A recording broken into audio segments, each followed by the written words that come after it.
വാഗ്ദത്തങ്ങളിൽ വിശ്വസ്തനും വാക്കുപറഞ്ഞാൽ മാറാത്തവനുമായ ദൈവത്തിൻ്റെ ഉന്നതമായ നാമത്തിന് മഹത്വമുണ്ടാകുവാൻ ഇടയാകട്ടെ.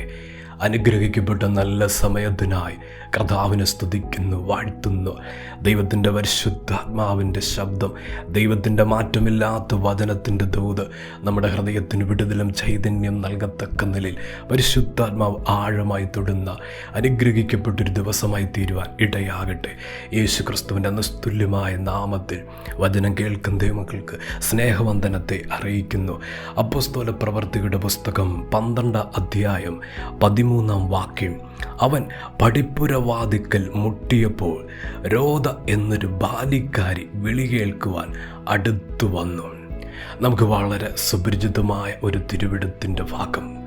പത്രോസിനെ കാരാഗൃഹത്തിൽ ബന്ധിച്ചിട്ടിരിക്കുന്ന തലത്തിൽ ദൂതൻ ഇറങ്ങി വന്ന് ദൈവത്തിൻ്റെ പദ്ധതി പ്രകാരം പുറത്തു കൊണ്ടുവരുന്ന ആ അധ്യായം ഇവിടെ വായിച്ച വാക്യം വളരെ ശ്രദ്ധയും സന്തോഷിപ്പിക്കുന്ന ആലോചന. വാഗ്ദത്തം വാതിക്കൽ വന്നു മുട്ടുന്നു. വാഗ്ദത്തം വാതിക്കൽ എത്തിയിരിക്കുന്നു.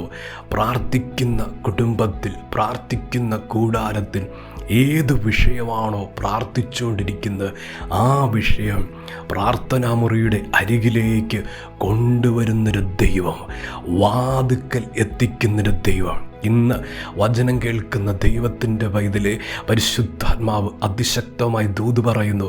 ഏത് വിഷയമാണ് ഇന്ന് ഈ ദിവസങ്ങളിൽ കൂടുതൽ പ്രാർത്ഥിച്ചുകൊണ്ടിരിക്കുന്ന ആ വിഷയം വാതിക്കൽ കൊണ്ടുവരുവാൻ ശക്തിയുള്ള അധികാരമുള്ള ദൈവത്തിൻ്റെ പ്രവർത്തികൾ ഈ ദിവസങ്ങളിൽ കണ്ട് സന്തോഷിക്കാൻ പോവുക.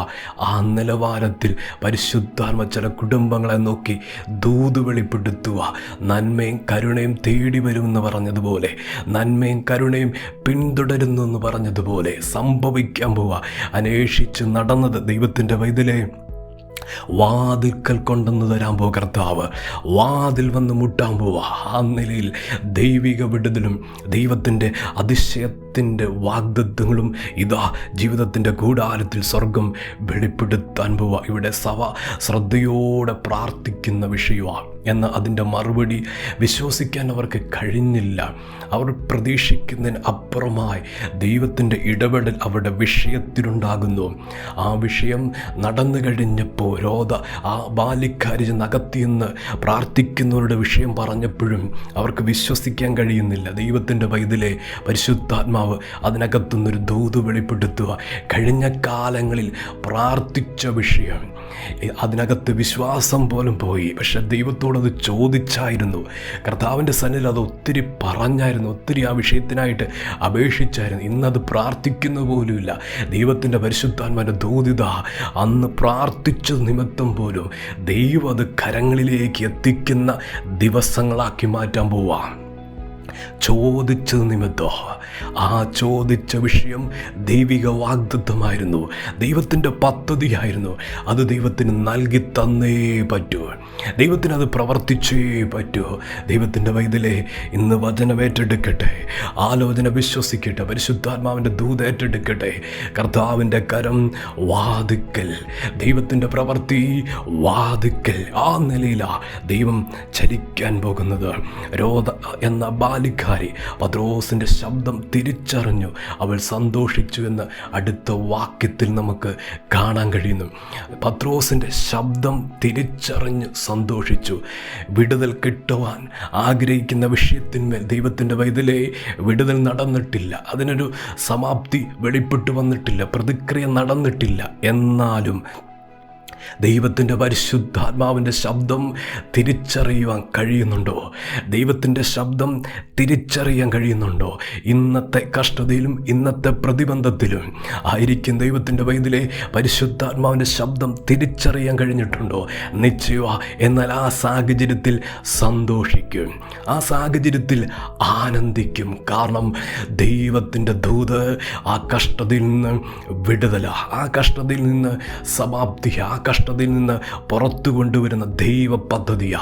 ഇന്ന് പകൽ ദൈവത്തിൻ്റെ പരിശുദ്ധാത്മാവിൻ്റെ ശബ്ദം തിരിച്ചറിയുന്ന ഒരു ദിവസമായി. കഴിഞ്ഞ കാലങ്ങളിൽ ദൈവം ഇടപെട്ട ദൈവത്തിൻ്റെ ശബ്ദം തിരിച്ചറിയുന്ന ദൈവം ഇതിന് സന്തോഷിക്കാൻ വകയുണ്ട്, ആനന്ദിക്കാൻ വകയുണ്ട്. കാരണം എൻ്റെ ദൈവം അരുളി ചെയ്ത് കഴിഞ്ഞിരിക്കുകയാണ്. എൻ്റെ ദൈവം കൽപ്പന പുറപ്പെടുവിച്ച് കഴിഞ്ഞിരിക്കുക.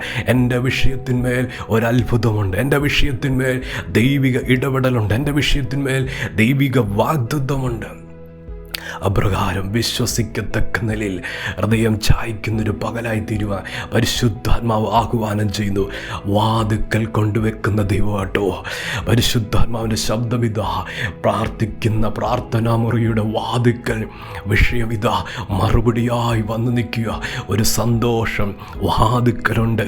കയ്യെത്തി പിടിക്കുന്ന നിലവാരത്തിൽ, കയ്യെത്താവുന്ന ദൂരത്ത് ദൈവത്തിൻ്റെ വൈതലേ വാഗ്ദത്തത്തെ കൊണ്ട് നിർത്തുന്ന ദൈവം ഈ ദിവസങ്ങളിൽ ദൈവത്തിൻ്റെ ശബ്ദം ആഴമായി ഏറ്റെടുക്കട്ടെ, ദൈവത്തിൻ്റെ വചനം ഏറ്റെടുക്കട്ടെ. പരിശുദ്ധാത്മാവിൻ്റെ ശബ്ദം തിരിച്ചറിയുന്ന ദൈവം ഇതിൽ സന്തോഷിക്കുവാനിടയായിത്തീരും. ആ നിലയിൽ ദൈവത്തിൻ്റെ പ്രവൃത്തിയുണ്ട്, ആ നിലയിൽ ദൈവത്തിൻ്റെ മഹത്വമുണ്ട്. കർത്താവ് ചലിക്കാൻ പോവാ. പത്രോസ് കാരാഗ്രഹത്തിൽ ബന്ധിക്കപ്പെട്ട് കിടക്കുമ്പോൾ ദൂതൻ ഇറങ്ങി പത്രോസിൻ്റെ വിലാപ്പുറത്ത് തട്ടി എഴുന്നേക്കാൻ പറഞ്ഞു. ദൂതൻ്റെ ശബ്ദമാണെന്ന് പത്രോസ് തിരിച്ചറിഞ്ഞില്ല. ഒരു സ്വപ്നം കാണുന്നത്, ഒരു ദർശനം കാണുന്നത് പോലെ താൻ എല്ലാ കാര്യം ചെയ്യുക. ഇന്ന് പരിശുദ്ധാത്മാവ് അതിനകത്തുനിന്നൊരു ദൂത് പറയും. ദൈവത്തിൻ്റെ വൈതലേ, ഇന്ന് ഈ ദിവസങ്ങളിൽ ചെയ്യുന്ന പ്രവൃത്തി മേഖലകൾ ദൈവത്തിൻ്റെ ദൂതൻ മുഖാന്തരം പുറപ്പെടുവിക്കുന്ന ശബ്ദമാണ്. അതിനകത്ത് ആഴമത തിരിച്ചറിയുന്നില്ല. പത്രോസ് ദൂതൻ്റെ ശബ്ദമാണെന്ന് തിരിച്ചറിയാത്തതുപോലെ ഈ ദിവസങ്ങളിൽ ചില കാര്യങ്ങൾ ചെയ്യുന്നുണ്ട്. അതിനകത്തൊരു ഫലമുണ്ട്, അതിനകത്തൊരു വിടുതലുണ്ട്, അതിനകത്തൊരു ദൈവപ്രവൃത്തിയുണ്ടെന്ന് പരിശുദ്ധാത്മാവ് ആഴമായി ദൂത് വെളിപ്പെടുത്തുക. വാഗ്ദത്തങ്ങളെ വാതുക്കൽ കൊണ്ടുവരുന്ന ദൈവത്തിൻ്റെ വിശ്വസ്തത അത് വെളിപ്പെട്ടു വരാൻ പോവുക. ദൂത് വിശ്വസിക്കട്ടെ. കർത്താവ് സഹായിക്കും. സ്നേഹവാനായ ദൈവമേ, സ്വർഗ്ഗീയ പിതാവേ, ഇന്ന് കേൾപ്പിച്ച ഞങ്ങളുടെ ദൂതനായി സ്തോത്രം, ആലോചനയ്ക്കായി സ്തോത്രം. ജനത്തെ സഹായിക്കണം. അവരുടെ അവസ്ഥ ഇന്ന് കേട്ട ദൂത് പോലെ ചലിക്കട്ടെ. വാഗ്ദത്തങ്ങൾ നിവർത്തിയാകട്ടെ. വേഗത്തിൽ അത്ഭുതങ്ങൾ നടക്കട്ടെ. വചനം കേൾക്കുന്ന ദൈവമക്കളെ അനുഗ്രഹിച്ച് പ്രാർത്ഥിക്കുക. അനുഗ്രഹമായി തീരട്ടെ. കർത്താവ് അങ്ങനെ ചെയ്യുന്നതിനായി സ്തോത്രം. പ്രാർത്ഥന കേട്ടതിന് നന്ദി. യേശുവിൻ്റെ നാമത്തിൽ തന്നെ. ആമേൻ.